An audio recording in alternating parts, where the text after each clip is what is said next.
नमस्कार, मैं डॉक्टर सुरेश परिहार, मानसिक स्वास्थ्य नशा मुक्ति विशेषज्ञ एवं psychological counsellor, mind care hospital and research centre Suratgarh से। दोस्तों, आज मैं एक सड़ी हुई मानसिकता के बारे में बात करूंगा, जो कि आम जनता की आजकल हो रही है। और इस मानसिकता के पीछे मैं कुछ ठेकेदारों की बात करूंगा, जो ठेकेदार इस मानसिकता के लिए जिम्मेदार हैं। जनता की ऐसी मानसिकता हो रही है, इसके लिए कुछ ठेकेदार जिम्मेदार हैं।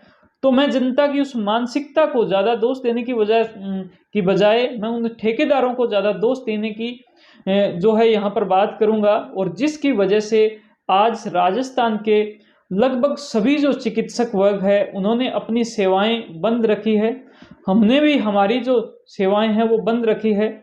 और जैसा कि अगर आप इसको देख पा रहे हो, तो इस टाइप का जो एक लेटर है वो हमने हमारे हॉस्पिटल के बाहर लगा दिया है। और इस पर ये लिखा हुआ है कि आज दिनांक 30 मार्च 2022 को आईएमए राजस्थान के आह्वान पर ओपीडी सेवाएं पूर्णकालीन बंद रहेगी। और संदर्भ जो है वो है डॉक्टर अर्चना शर्मा जी का, जो तथाकथित सुसाइड केस वो। और संदेश हम ये देना चाहते हैं इससे कि आपके डॉक्टर मरीज को बचाने का एक भरसक प्रयास करते हैं, लेकिन अगर वो सफल नहीं हो पाते तो इसका मतलब ये नहीं है, ये बिल्कुल नहीं है कि वो डॉक्टर आपके मरीज की हत्या करना चाहते हैं।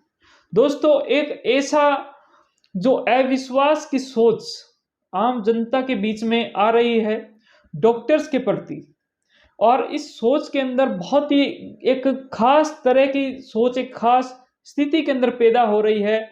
और उसका जो कारण है, मैं यही कहूँगा कि समाज के अंदर कुछ ऐसे ठेकेदार जो है वो पनप रहे हैं। मेरा यहाँ पर हॉस्पिटल है, तो मेरे आसपास भी ऐसे बहुत सारे ठेकेदार होंगे। मैं इस वीडियो के द्वारा उन सब ठेकेदारों से कहना चाहूँगा कि आप अपनी सोच पर एक बार ध्यान दीजिए। आप ये सोच कर देखिए कि हो सकता है इस सोच का शिकार आपके भी रिश्तेदार या आपके भी बेटे या आपके भी जानकार डॉक्टर हो जाएं, जैसा कि आज डॉक्टर अर्चना शर्मा जी हुए हैं। दोस्तों, ये सोच क्या है? ये सोच ये है कि जब भी कोई एक हॉस्पिटल या जब भी कोई एक डॉक्टर एक बहुत सीरियस पेशेंट के साथ जुड़ता है और अपनी जो जान है वो उसके अंदर झोंकता है, उसको बचाने के लिए, उसके अंदर सुधार लाने के लिए, उसके लिए अपना सब कुछ कर देता है वो। मैं आपको उसके लिए एक वीडियो दिखाऊंगा दोस्तों, जिससे आपको ये सब पता चलेगा कि इस केस के अंदर क्या हुआ था आखिरकार।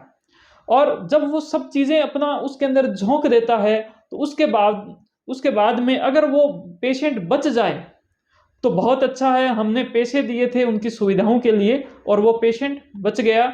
ये डॉक्टर का या फिर हॉस्पिटल का तो योगदान अगर बहुत से लोग मानते भी हैं, बहुत अच्छी-अच्छी बातें बोलते भी हैं, बहुत अच्छी बात है। और अगर आप नहीं भी बोले तो कोई दिक्कत नहीं है हमें, लेकिन अगर वो पेशेंट नहीं बचा पाते, ये एक प्रकृति का नियम है कि कोई एक इंसान है, कोई भी एक जीव आता है तो वो जाता है। हो सकता है वो किसी बीमारी से जाता है, उसके बीमारी से वो जीव जब जा रहा है तो उसके बीच में उस बीमारी को ठीक करने में आपके जो सबसे अहम साथी जो होते हैं वो डॉक्टर्स ही होते हैं, वो आपके हॉस्पिटल होते हैं। और उस वक्त आप जो है उनके ऊपर, जैसे ही वो जो पेशेंट है वो चला जाता है, तो उसके तुरंत बाद में आप उन पर आरोप लगाना स्टार्ट कर देते हैं कि भाई ये जो पेशेंट जो गया है वो डॉक्टर की कमी की वजह से, या फिर उनकी लापरवाही की वजह से, या फिर इन्होंने जो है कुछ अच्छे से उसका इलाज नहीं किया, इस वजह से वो पेशेंट गया है। एक नंबर बात। लेकिन ये एक आम सोच हो सकती है, इंसानी माइंड है वो सोच सकता है कुछ अलग तरीके से, जैसे कि इस केस में हुआ।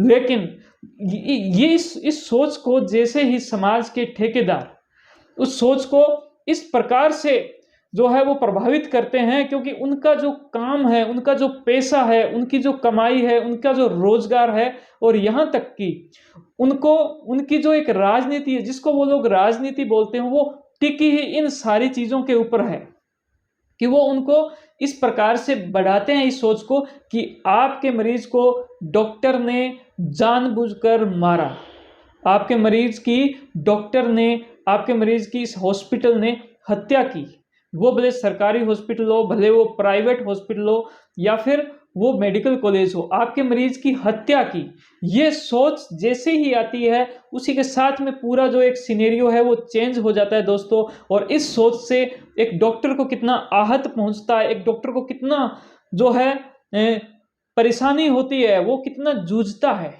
और उस जूझने के ऊपर भी अभी एक और ऐसी चीज आई हुई है, और वो ये चीज है, जैसा कि इस केस में हुआ कि डॉक्टर के ऊपर हत्या का मुकदमा दर्ज किया जाता है, जो कि सुप्रीम कोर्ट के नियम के सरासर खिलाफ है।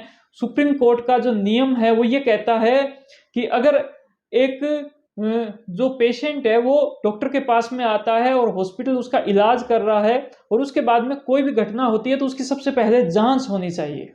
एक जांच होगी, जांच के बाद में अगर डॉक्टर उसके अंदर, डॉक्टर की कोई अगर जो है, अगर ऐसा लगता है कि डॉक्टर की इसके अंदर किसी भी प्रकार की कोई इसके अंदर कोई खामी है तो उसको सजा दी जाए।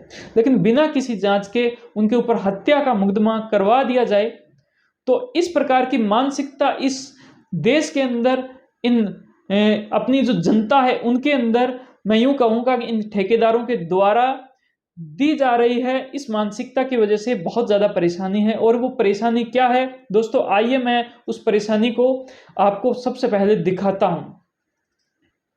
मेरा नाम डॉक्टर सुनीत उपाध्याय है। मैं साइकियाट्रिस्ट हूँ। मेरी पत्नी doctor Archana Sharma MBBS MD gynaecologist gold medal ने कल सुसाइड कर लिया हैंगिंग करके। घटना इस तरह से थी कि परसों एक आशा बैरवा की डिलीवरी हुई थी हॉस्पिटल में, और वो लेडी कॉम्प्लिकेटेड थी। पहले उसको लालसोट से रेफ़र किया, दौसा से रेफ़र किया जयपुर से फिर उन लोगों का फ़ोन आया कि साहब यहाँ तो हमारा ज़बरदस्ती लाइगेशन भी करेंगे, हमारे 3 लड़कियाँ हैं, तो आप ज़बरदस्ती लाइगेशन नहीं करो तो हम लालसोट आ जाए। तो हमने कहा प्राइवेट हॉस्पिटल कोई क्यों लाइगेशन करेगा, आपकी इच्छा है। और उस महिला का पहला सिजेरियन भी यही हुआ था जिसमें उसको ट्विंस हुए थे। तब वो लालसोट आ गए, उसकी डिलीवरी हुई, नॉर्मल सिजेरियन हो गया उसका। 2 घंटे बाद उसको मैसिव PPH हुआ, एटोनिक PPH हुआ। हम बहुत देर तक 2 घंटे तक जूझते रहे उससे, 2 यूनिट ब्लड भी चढ़ाया, पर हम उसको बचा नहीं पाए। उसके घर वालों ने ये सब चीज़ देखी थी कि हमने कितनी मेहनत करी उस पर, सारा हॉस्पिटल बंद करके, सब OPD बंद करके। तो घर वाले तो हाथ जोड़ते हुए हमसे कह रहे थे साहब आपने तो पूरी कोशिश की थी बचाने की, हमारी तकदीर ख़राब थी। तो वो उन्होंने कहा कि साहब एम्बुलेंस भिजवा दो बस इसको घर छुड़वाने के लिए। तो हमने एम्बुलेंस उनको फ्री में भेजी और वो घर ले गए। घर ले जाने के बाद वहाँ पे अंतिम संस्कार की तैयारियाँ कर रही थी। फिर मुझे बताया किसी ने कि बल्ल्या जोशी, शिवशंकर बल्ल्या जोशी वहाँ पे घर जाके उनको उठा के लेके आया कि मैं तुमको खूब अच्छा मुआवजा दिलवाऊंगा। अस्पताल को, लाश को लाके हॉस्पिटल के आगे पटक दिया। 100-200 लोगों की भीड़ इकट्ठी कर ली और भारतीय जनता पार्टी के कुछ और नेताओं को बुला लिया उसने, हरकेश मटलाना, एक जितेंद्र गोठवाल, और फिर ये भी आ रही थी कि डॉक्टर किरोड़ी लाल मीना भी आ रहे हैं। ये शिवशंकर बल्ल्या जोशी पहले भी आनंद हॉस्पिटल में फिरौती ब्लैकमेल की पहले कोशिशें करता रहा है। हमने उसके खिलाफ FIR भी दी थी, पर पुलिस डॉक्टर किरोड़ी मीना के दबाव में उसके खिलाफ FIR दर्ज नहीं करती। वो लालसोट थाने का हिस्ट्री शीटर है, पहले पुलिस वालों का सिर भी फोड़ चुका है, पर हर बार डॉक्टर किरोड़ी लाल मीना उसको बचा लेते हैं और उनके नाम पे वो गुंडागर्दी करता है। हमने पूरी कोशिश करी ये मामला टले, लेकिन आखिर पुलिस वालों ने उसके दबाव में दफ़ा 302 हत्या का मुकदमा दर्ज कर दिया। सुबह जब डॉक्टर अर्चना ने यह खबर पड़ी तो वो घबरा रही थी, बोले बल्ल्या जोशी, ये महेश बिहारी वगैरह पत्रकार क्या मुझे जेल भेज देंगे। राजस्थान पत्रिका का रिपोर्टर है महेश बिहारी, वो भी ऐसा ही एक दलाल है। उसने हमारा पक्ष नहीं छापा, सिर्फ उसने एक तरफा खबर छापी। तो वो बहुत, राजस्थान पत्रिका पढ़ के वो बहुत डर गई, तो उसको लगा ये तो अब मुझे जेल भेज देंगे। मैं उसको समझाया कि नहीं ऐसी जेल नहीं होती, पर शायद उसकी दहशत निकल नहीं पाई और उसने मुझे भी नहीं बताया, और 11:30 बजे के आसपास उसने सुसाइड कर लिया। मेरी आप सबसे विनती है कि ये लाश अस्पतालों को आगे लाशों के रखने का ये जो सिस्टम है ये बंद होना चाहिए। डॉक्टर किरोड़ी लाल जी मैना जैसे नेताओं को, इन गुंडों को संरक्षण देना बंद करना चाहिए, और ऐसे जो छुटभई नेता हैं बल्ल्या जोशी जैसे, इनको तुरंत गिरफ्तार किया जाना चाहिए जो अस्पतालों को ब्लैकमेल करते हैं। और ऐसे जो SHO और DSP हैं जो 302 का मामला दर्ज करते हैं, इनको बर्खास्त किया जाना चाहिए, तभी मेरी पत्नी को न्याय मिलेगा, नहीं तो ये न्याय अधूरा ही रहेगा। जी हाँ दोस्तों, आपने जैसे कि ये पूरी जो कैसी घटनाक्रम हुई थी, और आज राजस्थान का जो चिकित्सक है वो किस प्रकार की समस्याओं से अपने आप को जो है उन समस्याओं से वो जूझ रहा है, वो आपने समझी। उम्मीद करता हूं कि आपको ये एक बहुत ही अच्छी जो एक समझ आपके माइंड में गई हो कि इन सब ठेकेदारों से बचें, इनका सहयोग ना करें और साथ में जो है ऐसी मानसिकता को आगे बढ़ने से रोकें जिसके तहत वो ये कहती है कि डॉक्टर जो हैं वो अगर प्रयास भी कर रहे हैं बहुत अच्छे और वो उनके प्रयास अगर सफल नहीं होते हैं तो इसका मतलब डॉक्टर ने उस इंसान की हत्या की है। तो ये एक बहुत घटिया मानसिकता है और इससे राजस्थान का जो स्वास्थ्य प्रबंधन है वो बहुत ही ज़्यादा प्रभावित होगा। उम्मीद करते हैं कि ये वीडियो आपके बहुत काम में आएगी और इससे आप अपने बारे में और अपनी इन सारी जो चीज़ों के बारे में समझने का एक अलग प्रयास करेंगे। आप इसको ज़्यादा से ज़्यादा शेयर कीजिए और आप इस पर क्या सोचते हैं ये भी आप हमें ज़रूर बताइए। Thank you. जय हिंद, जय भारत।